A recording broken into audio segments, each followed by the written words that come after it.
আপনারা ভালো করে পাহারা দিন, তারপরে বুঝে নেব, তারপরে লড়ে নেব, আবার গড়ব, আবার জিতব। আর বিজেপিকে বলবো, দেখ কেমন লাগে, ধর্মের কল বাতাসে নড়ে, এসব করে গেলেও 26-এ তোমার সরকার উল্টোবে। এটা চন্দ্র সূর্য গ্রহ তারা বলছে, এটা সারা পৃথিবী বলছে, এটা সারা দেশ বলছে। তখন তুমি জেনে রেখো, তুমি যা যা কঠোর আইন করেছ সব বদলে দেবো, বদলা নেব গণতন্ত্রে, ভোটের মাধ্যমে। হাওড়া জেলা সবসময় তৃণমূল কংগ্রেসের জন্ম দিয়েছেন।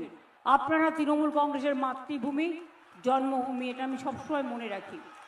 তৃণমূল কংগ্রেস কর্মীদের সব গ্রেপ্তার করুন অর্ডার দিচ্ছেন, মধ্যরাতে ইডি রেড করছে, সিবিআই রেড করছে, বলছে এজেন্টদের গ্রেপ্তার করুন। এতই সস্তা, একজনকে গ্রেপ্তার করবেন 1000 জন বেরোবে, 1000 জনকে গ্রেপ্তার করবেন 1,00,000 জন বেরোবে, 1,00,000 জনকে বেরোবে গ্রেপ্তার করবেন কোটি জনকে বেরোবে। 2026-এ আমরা 226টার বেশি সিট পাবো, এটা জেনে রাখুন। ওই দিল্লির ফোর্স দিয়ে আর দিল্লি কা লাড্ডু দিয়ে বাংলাকে দখল করা যাবে না। যতই করো হামলা, এবার হবে বদলা। যতই করো হামলা, তৃণমূল জিতবে বাংলা। যতই করো হামলা, হবে সাইয়ারের বদলা। যতই করো হামলা, হবে এনআরসির বদলা। যতই করো হামলা, হবে ডিটেনশনের বদলা। যতই করো চক্রান্ত, সবটাই হবে ব্যর্থ। 19টা রাজ্য আর ভারত সরকার সব মিলে এক জায়গায় জড়ো হয়েছে। আমি একা লড়ে যাচ্ছি মানুষকে নিয়ে, কারণ আমি মনে করি আমি একা নই, মানুষ 100, আমি 101।